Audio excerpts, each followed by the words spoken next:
Pemirsa Khazanah yang dirahmati oleh Allah, bagaimana Islam mengatur tentang sumpah? Kita pasti pernah bersumpah, tetapi ternyata sebahagian orang ada yang sumpahnya itu sesuai dengan apa yang sudah disunnahkan oleh Rasul, tapi ada di antara mereka juga yang sumpahnya itu terkadang malah nauzubillah min dzalik, justru menjerumuskan mereka kepada kesyirikan. Bagaimana tata cara dan tuntunan sumpah yang sudah disampaikan oleh Rasul SAW? Yang pertama, sesuai dengan apa yang disampaikan oleh Rasul dalam sebuah hadis sahih riwayat Bukhari. Man kana halifan falyahlif billah. Barang siapa yang bersumpah, maka hendaknya dia itu bersumpah atas nama Allah. Au liyasmut. Kalau nggak mampu bersumpah atas nama Allah, maka hendaknya dia diam. Ini artinya larangan. Kita bersumpah itu atas nama Allah. Demi Allah, bahasa kita ya. Demi Allah. Tidak boleh dengan yang lainnya. Kalau bahasa Arabnya itu billahi, wallahi, Allahi, ya, dengan lafaz-lafaz ya, dengan lafaz-lafaz yang sudah ditentukan di dalam syariah. Tidak boleh kita demi Lata, tidak boleh. Demi Uzza, tidak boleh. Demi gunung, tidak boleh. Ini termasuk salah satu yang dilarang oleh Rasul SAW. Bahkan ini bisa menjerumuskan seseorang ke lembah kesyirikan. Ini yang harus diwaspadai. Yang kedua, ketika orang itu bersumpah dengan sumpah yang baik, dengan sumpah yang tidak membawa dia kepada kemaksiatan, terjerumus dalam hal-hal yang berbau dosa, maka sumpah ini wajib untuk dia laksanakan. Sumpah ini wajib untuk dia laksanakan. Kalau kita melihat dengan apa yang disampaikan, kita bisa melihat hukum sumpah ini ada 5 hukum. Dia tidak hanya sekedar wajib saja atau tidak sekedar mubah saja, bahkan mungkin tidak sekedar haram. Sumpah bisa jadi wajib, bisa jadi sunnah, bisa jadi mubah, bisa makruh, bisa haram. Bagaimana sumpah yang wajib? Artinya seseorang di kondisi itu wajib bersumpah, nggak boleh nggak bersumpah. Ketika sumpahnya membawa kebaikan kepada kaum muslimin dan kaum muslimin terhindar dari kebinasaan, wajib bersumpah. Contoh misalkan ketika ada musuh, meminta dia untuk bersumpah terhadap satu hal. Dan kalau tidak bersumpah maka akan dibunuh seluruh kaum muslimin, maka kala itu dia wajib untuk bersumpah. Itu sumpah yang wajib. Yang kedua, sumpah sunnah. Sumpah sunnah ini ketika dia bersumpah, kaum muslimin terhindar dari kejelekan. Contoh misalkan ada 2 orang yang bertikai. Dia melihat bahwa orang yang bertikai itu salah satunya berbuat baik dan memuji orang yang dia musuhi. Maka dia nggak ada masalah ketika dia ingin menjelaskan bahwa temannya itu baik, kenapa kamu harus bermusuhan? Oh, mungkin temannya tidak percaya itu, bohong segala macam. Dia katakan, sumpah demi Allah bahwa temanmu pernah begini. Nah, ini hukumnya sunnah. Karena kalau dia mampu melakukan sumpahnya itu, mengucapkan sumpahnya itu, teman-temannya jadi berbaik. Ada hukum sumpah yang makruh. Bagaimana sumpah yang makruh? Ketika seseorang bersumpah atas hal-hal yang makruh. Rasulullah SAW mengatakan, al-halif itu munafiqatun lisil'ah. Sumpah itu memudahkan orang untuk bisa menjual barangnya, tapi mumhiqatun lil barakah. Itu mengurangi berkahnya. Artinya Rasul mengatakan bahwa sumpahnya pedagang ini terkadang makruh. Ada orang berdagang gitu ya, menawarkan barangnya kepada pembelinya, dia katakan, demi Allah ini barang terbagus, demi Allah ini barang terbaik. Disebut nama-nama Allah, padahal kadang-kadang barangnya belum tentu yang terbaik. Maka ini jatuhnya pada kalimat makruh, pada hukum makruh. Bisa jadi barangnya cepat laris, tapi barokahnya jadi hilang. Berikutnya, sumpah yang haram. Haram bagi seseorang untuk bersumpah ketika dengan sumpahnya dia terjun ke dalam lubang kemaksiatan. Dia mengatakan, sumpah saya lakukan ini, padahal dia tidak melakukan. Maka ini termasuk sumpah yang haram. Lalu bagaimana kalau seandainya seseorang melanggar sumpah? Kalau seseorang melanggar sumpah, maka akan ada kafaratnya. Ada 3 macam sumpah. Ya. Ada 3 macam sumpah yang ini membuat orang juga berbeda antara satu dengan yang lain kafaratnya. Yang pertama, sumpah guyon bahasa kita. Ya. Dia orangnya sangat mudah bersumpah, tapi niatnya bukan untuk bersumpah. Ya. Dia sering sekali nyebut sumpah demi Allah, tapi pada hakikatnya hatinya tidak menginginkan sumpah. Maka yang seperti ini tidak ada kafaratnya. Yang kedua, sumpah yang memang dia ucapkan untuk ditepati, tapi ternyata 1-2 hal membuat dia tidak bisa menepatinya. Bagaimana kafaratnya? Yang pertama, ya sesuai dengan apa yang disampaikan oleh Allah Subhanahu wa taala dalam surah Al-Maidah. Yang pertama, dia harus memberi makan 10 orang fakir miskin.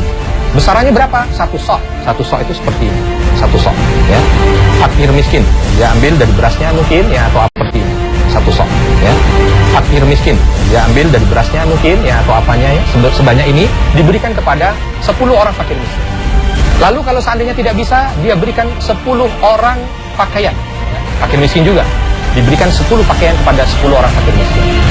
Atau disuruh memilih juga, dia memerdekakan budak.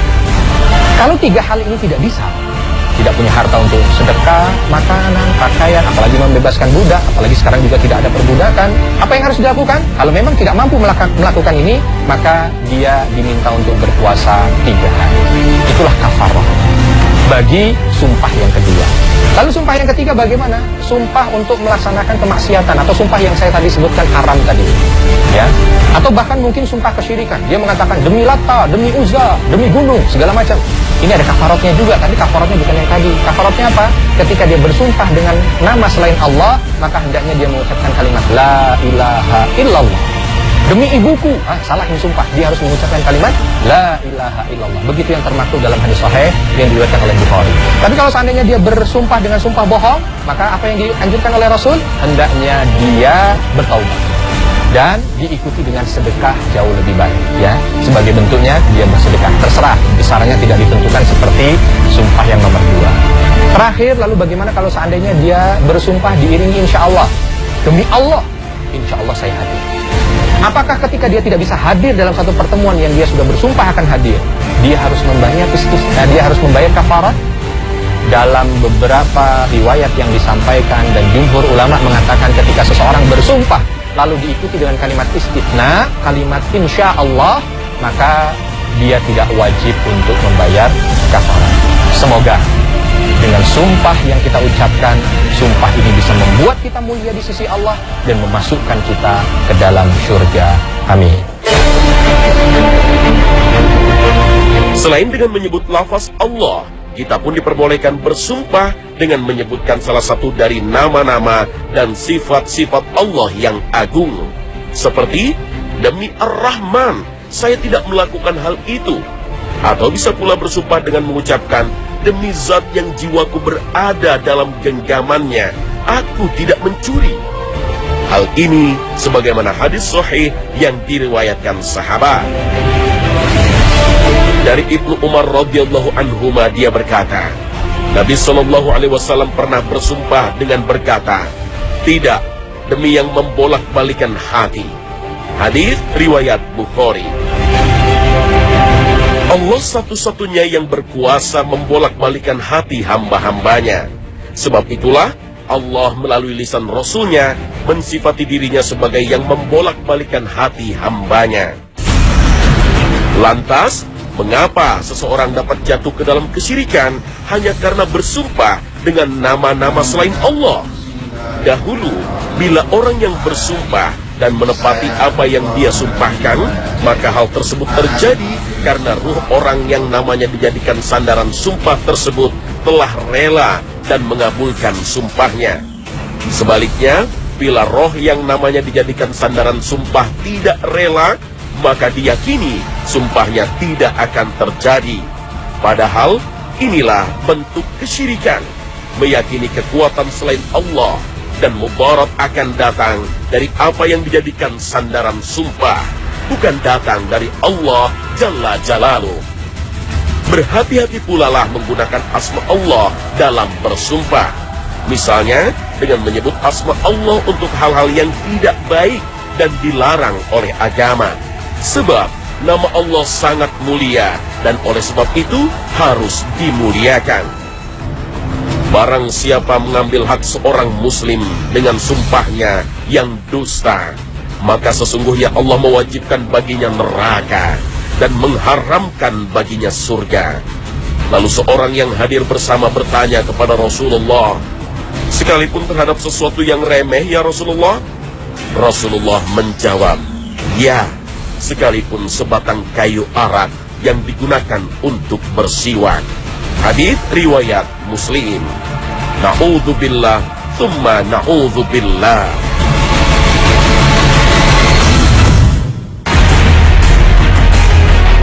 Di antara macam-macam sumpah adalah mubahalah.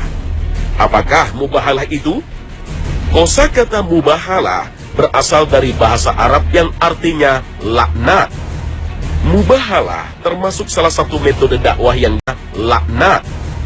Mubahalah termasuk salah satu metode dakwah yang disebutkan dalam Al-Quran. Metode ini digunakan untuk melawan orang kafir dan orang musyrik yang bersikap sombong dengan tidak mau menerima kebenaran, tetap kukuh di atas kebatilan dan kesesatan.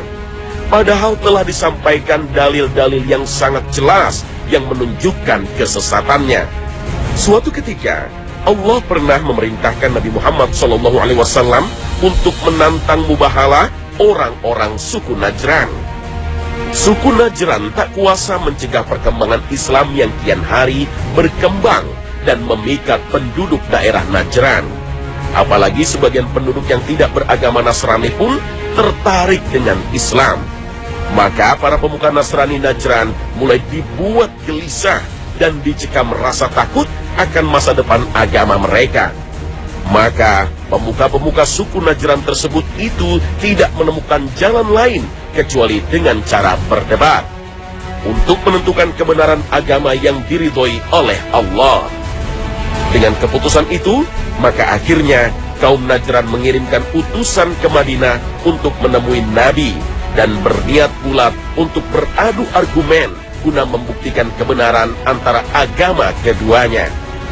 Penantang debat utusan dari kaum Najran itu dipimpin oleh 3 orang terkemuka Najran, yakni Al-Aqid, Muhsin, dan seorang uskup agung dengan diiringi pula 2 orang Yahudi terkemuka. Utusan itu datang menemui Nabi di Madinah. Di depan Rasulullah, sang ukhup langsung mengajukan pertanyaan. Wahai Abul Qasim, yang tak lain merupakan sebutan untuk Nabi Muhammad, siapakah ayah Nabi Musa? Nabi pun menjawab dengan sopan dan lembut, Imran. Lalu sang uskup itu bertanya lagi, lalu siapakah ayah Yusuf? Yakub, jawab Nabi tanpa ragu. Sang uskup itu kemudian melanjutkan pertanyaan, semoga aku menjadi penebus bagi Anda. Lalu siapakah ayah Anda?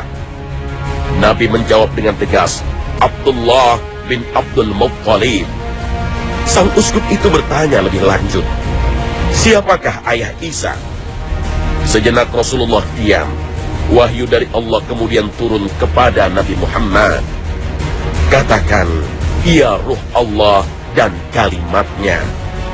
Sang uskup lalu bertanya lagi, dapatkah ia menjadi ruh tanpa memiliki tubuh? Lagi-lagi sebuah wahyu disampaikan pada Nabi Muhammad SAW. Sesungguhnya misal penciptaan Isa di sisi Allah adalah seperti penciptaan Adam. Allah menciptakan Adam dari tanah, kemudian Allah berfirman kepadanya, jadilah seorang manusia, maka jadilah dia. Al-Quran Surah Ali Imran ayat 59. Usai mendengar jawaban itu, sang uskup mengajukan keberatan bahwa Isa alaihissalam diciptakan dari tanah. Sementara Rasul tak sedikit pun ragu karena Nabi Muhammad menyandarkan kebenaran itu dari wahyu. Al-haqqu min rabbika fala takum minal mumtarin. Kebenaran mengenai Isa itu datang dari Allah Tuhanmu. Karena itu, janganlah termasuk orang yang ragu. Al-Quran Surah Ali Imran ayat 60. Sang uskup lalu berkata, Muhammad, kami tidak menemukan ini ada di dalam Taurat, Injil, ataupun Zabur. Engkaulah orang pertama yang mengatakan tentang hal ini. Seketika itu, Nabi mendapat wahyu dari Allah yang berbunyi, siapa yang membantahmu tentang kisah Isa sesudah datang ilmu yang meyakinkanmu, maka katakanlah kepadanya, mari kita memanggil anak-anak kami dan anak-anak kalian, istri-istri kami dan istri-istri kalian, diri kami dan diri kalian. Kemudian mari kita bermubahalah kepada Allah dan kita minta supaya laknat Allah ditimpakan kepada orang-orang yang berdusta. Al-Quran Surah Ali Imran ayat 61.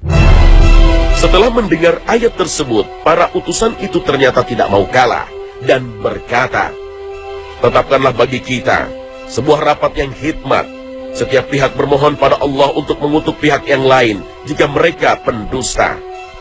Esok pagi, insya lain jika mereka pendusta. Esok pagi, insya Allah, jawab sang Nabi.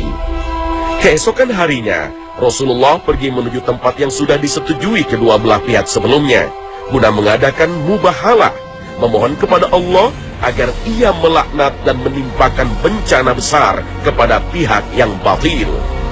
Bersamaan itu, utusan kaum Nasrani itu pergi bersama dengan beberapa keluarga mereka menuju tempat tersebut.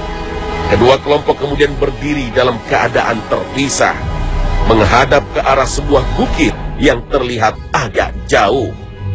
Setelah kedua pihak itu bertemu, utusan dari suku Najran meminta Rasulullah untuk mengikrarkan mubahalah lebih dulu. Rasulullah pun maju beberapa langkah dan mubahalah pun hendak diikrarkan. Tapi tiba-tiba terjadi satu hal di luar dugaan. Langit yang semula menenteramkan tiba-tiba tampak mencekam, dan di atas bukit pun tampak awan hitam yang bergumpal-gumpal. Bahkan makin lama justru semakin berwarna merah menyala, mirip bola api yang berkobar terang dan menyala-nyala, hendak menghancurkan segala sesuatu yang berada di bukit. Awan yang bergumpal itu kemudian perlahan-lahan bergerak ke tempat dilangsungkannya mubahalah. Setelah melihat warna langit yang tiba-tiba mencekam itu, sontak utusan dari kaum suku Najran merasa dicekam rasa takut. Hati mereka pun digerus perasaan gelisah jika laknat itu benar-benar menjadi kenyataan. Maka para utusan dari kaum Najran itu saling pandang, dan salah satu dari mereka berkata, "Demi Allah, dia itu Nabi sejati, dan jika dia mengutuk kita, niscaya Allah menjawab doanya dan menghancurkan kita semua.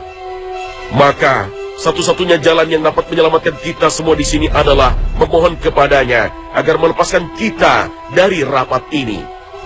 Sang uskup menimpali ucapan itu lantaran di hatinya digelayuti rasa takut yang tak bisa dilawan. "Wahai kaum, sungguh aku melihat wajah-wajah manusia yang jika mereka minta pada Allah menggerakkan gunung, dia pasti akan melakukannya.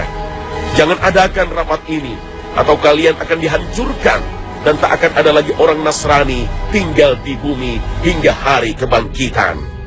Utusan kaum Najran itu pun menghadap pada Rasulullah. Mereka meminta kepada Rasulullah untuk mengurungkan mubahalah, sebab mereka semua dicekam ketakutan yang sungguh luar biasa. Tak terbayangkan dalam benak mereka semua jika laknat dari Allah itu benar-benar akan datang dan menghanguskan tubuh mereka. Tak terbayangkan jika ucapan Nabi untuk mengutuk utusan kaum mereka itu kemudian menjadi kenyataan. Maka utusan kaum Najran itu kemudian memohon kepada Nabi, "Abul Qasim, bebaskan kami dari rapat yang khidmat ini." Rasulullah akhirnya memenuhi permintaan utusan tersebut untuk mengurungkan mubahalah dan membatalkan laknat Allah itu tiba. Tetapi Rasulullah memperingatkan bahwa mereka akan tetap ditimpa laknat Allah kalau mereka tidak menyadari akan kesalahan mereka lantaran telah berani menentang Rasulnya untuk melakukan mubahalah. Sejak saat itulah tak ada lagi halangan dan rintangan dari kaum Najran ketika utusan Rasulullah menyebarkan dakwah Islam ke daerah Najran. Islam berkembang dengan pesat, membawa umat manusia dari kegelapan menuju cahaya.